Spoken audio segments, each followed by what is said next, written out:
The film opens with a man named Cris Johnson sitting alone in a cafe, quietly watching his wristwatch as if he's waiting for a very specific moment. When the time arrives, he suddenly looks toward the entrance. Cris lives in Las Vegas and earns a living performing small stage shows under the name Frank Cadillac. His act revolves around prediction tricks that audiences enjoy but dismiss as clever illusions. How many people are here from the Orient? Raise your hands. You, sir, where are you from? During one performance, he accurately predicts the exact second a necklace will fall, earning loud applause. What the crowd doesn't realize is that two FBI agents are watching him closely, already suspicious of his abilities. Outside the stage, Cris spends his free time in casinos, making small, careful bets. He follows one strict rule: never win too much and never attract attention. Still, casino security notices something unusual about his playstyle. Wait a minute. Isn't it that 2-bit magic act over at the back page? What's his name? Cadillac. Yeah, it's Frank Cadillac. When they move in to question him, Cris suddenly sees a terrifying glimpse of the future, an armed robbery about to take place at the cashier's desk. Acting instantly, he stops the gunman and prevents a deadly outcome. Unfortunately, security misunderstands the situation and assumes Cris is the threat. A massive chase breaks out as he escapes through the casino, effortlessly avoiding guards by predicting their movements seconds in advance. On the floor, right? Bring up the other cameras. He steals a car and races through the streets of Las Vegas, finally escaping.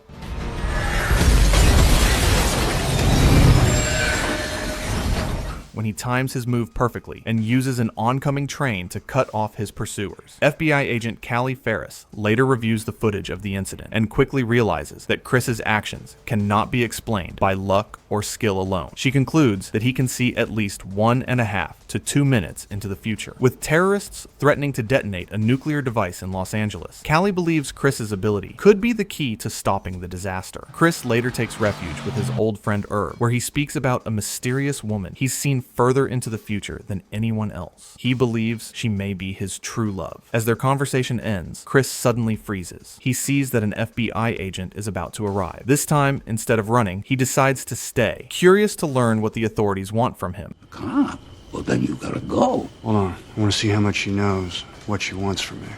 Moments later, Callie enters the room and asks Irv to step outside, leaving her alone with Cris. During their conversation, Callie subtly hints that she's aware of Chris's ability to see the future. Cris pretends ignorance, brushing it off as nothing more than stage magic. Callie, however, gets straight to the point. She explains that a nuclear device has been stolen and that millions of lives are at risk. She asks for his help, appealing to his sense of responsibility. Cris refuses, unwilling to let the government uncover the truth about his power. When persuasion fails, Callie turns to pressure, reminding him of his crimes and offering a deal in exchange for cooperation. Cris remains firm. Just as armed agents move in to arrest him, time suddenly rewinds.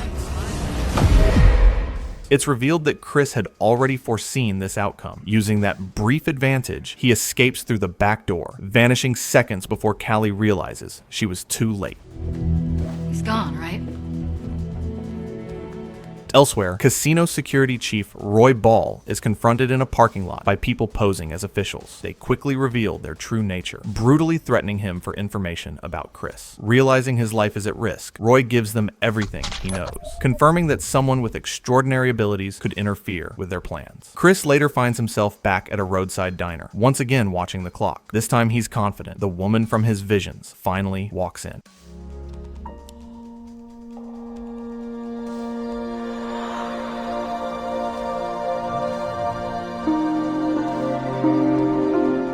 Cris attempts to speak with her, repeatedly replaying the future to find the right approach, but every attempt fails. Nothing seems to connect. The situation changes when the woman's aggressive ex-boyfriend arrives and causes a scene. Cris intervenes and easily avoids the confrontation, but he sees that this version of events doesn't bring them closer either. Time resets once more. This time, Cris allows himself to get hit, changing the outcome. The woman named Liz steps in to help him, and for the first time, a real connection forms. Cris explains that he needs to reach an Indian reservation, and Liz agrees to give him a ride, as she's heading there herself to teach at a local school. As they drive together through the breathtaking landscapes near the Grand Canyon, Cris reflects on fate and chance. while Liz remains cautious and reserved. Meanwhile, Callie and her partner continue their investigation, questioning diner staff and learning which direction the couple traveled. At the same time, disturbing news reaches them. Roy Ball has been killed, confirming that powerful and dangerous people are now actively hunting Cris. Roy Ball is later found dead with his throat cut. Soon after, the film reveals a seaport where the same group is unloading containers carrying the nuclear device, confirming they are the ones behind the casino chief's murder. Cris and Liz eventually arrive at the Indian settlement, where Liz brings a birthday gift for one of her students. Cris joins in, surprising the child by turning a simple stone into a small lizard. The boy is thrilled, and this moment helps Liz grow closer to Cris. That evening, as they drive through heavy rain, Liz falls asleep on his shoulder. When a washed-out road blocks their path, they are forced to turn back and stay at a nearby roadside motel. Using traffic cameras, the FBI tracks Liz's car and identifies Chris's location. Callie immediately orders her team to move in, believing this may be their best chance to capture him.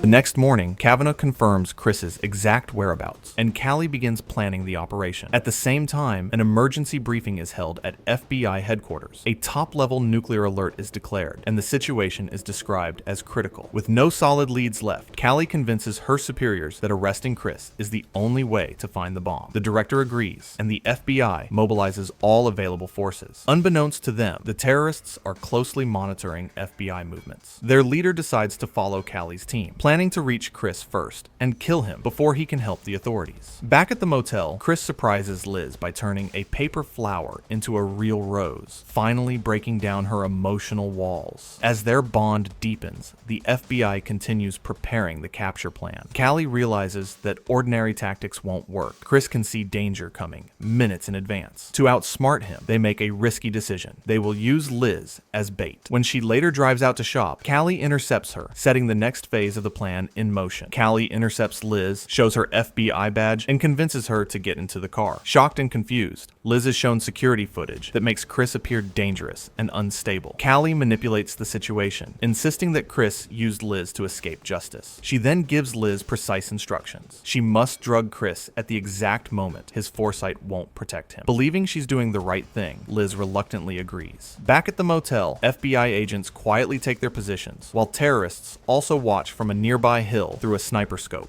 Liz prepares a glass of water with sleeping pills as Cris finishes showering. At the last moment, she breaks down and tells him everything. Cris remains calm. He already saw this future. He reveals his ability to Liz and proves it by predicting events seconds before they happen. Fully convinced, Liz listens as Cris gives her instructions, hands her money, shares a final kiss, and leaves. Callie realizes too late that the plan has failed. Cris leaps from the motel and escapes into the canyon. As FBI agents move in, Liz follows Chris's instructions, sending her car crashing into the motel's massive wooden decorations. Chaos erupts as huge logs come crashing down the mountainside. A terrorist sniper fires, but Cris easily avoids the shot, already seeing the bullet's path. At the base of the canyon, Callie confronts Cris with her weapon drawn, only to realize she's in deadly danger as massive debris falls toward her. Cris pulls her to safety at the exact right moment, saving her life. Despite this, the FBI arrests Cris and takes him into custody. At the same time, the terrorists kidnap Liz, recognizing her value as leverage against him. At FBI headquarters, Cris is restrained and forced to watch live news feeds, hoping his visions will reveal the bomb's location. Instead, he sees a horrifying future where Liz is killed in an explosion. Traumatized, Cris refuses to cooperate and demands release. Locked in a holding cell, he calmly studies dozens of possible futures until he finds the perfect escape. At the right moment, he breaks free and disappears into the streets of Los Angeles. Cris races to stop the future he saw, with FBI teams chasing close behind. On the rooftop of a parking structure, he looks hours ahead, further than ever before, and realizes the terrorists have set a trap. Cris strikes a deal with Callie. He'll help find the bomb if she helps save Liz. With no alternatives left, she agrees. Fully exposed, Cris steps onto the rooftop as a terrorist sniper takes aim. A shot rings out, and Cris falls, appearing to be hit. The FBI immediately identifies the shooter's position and opens fire, eliminating the sniper. Cris survives, having once again stayed one step ahead of fate. Cris rises, safe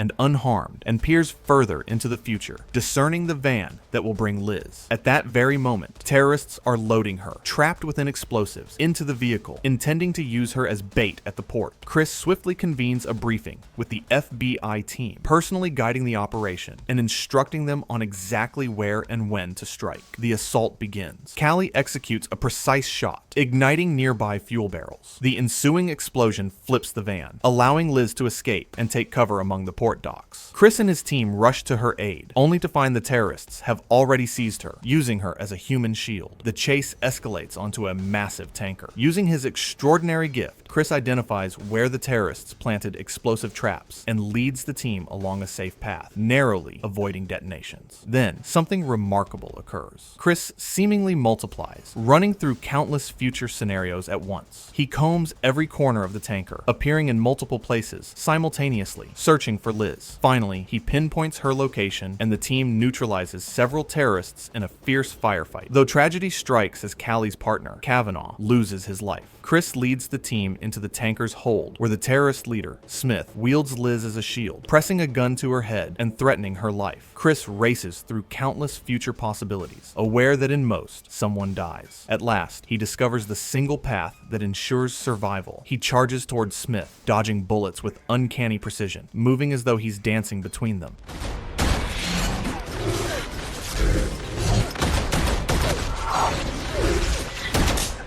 At the critical moment, Callie fires, taking down Smith, and Liz is saved. Cris embraces her, relief flooding over him. Yet the threat is far from over. The nuclear device is not at the port. Callie guides Cris to a seismograph, a device designed to detect the future detonation. As Cris peers into the future through the device, dread overtakes him. He realizes the previous scenario was a trap. The terrorists had deliberately bought time. Suddenly, downtown Los Angeles is engulfed in a massive nuclear explosion. A mushroom cloud rises, and the shockwave obliterates everything in its path, claiming millions of lives. Cris and Liz watch in horror before the wave engulfs them, the world consumed by a blinding white flash. Cris awakens to find himself in a room at the Cliffhanger Motel, Liz peacefully sleeping on his chest. Morning light streams through the window, and the catastrophic scene was only one possible future. Determined to intervene, Cris contacts Callie, agreeing to help on one condition: Liz must remain safe. Callie assures him she will protect her. Cris wakes Liz, explaining he must leave on urgent business, but promises to return. Sitting on the motel porch as a black SUV arrives, Callie steps out, and together they drive off, ready to save Los Angeles. In that moment, Cris understands the true weight of his ability. It is not merely a gift for personal gain, but a responsibility to change the future and save countless lives. Having glimpsed the devastation, he now sees the path to prevent it. With resolve, he sets out to fix what could have been lost.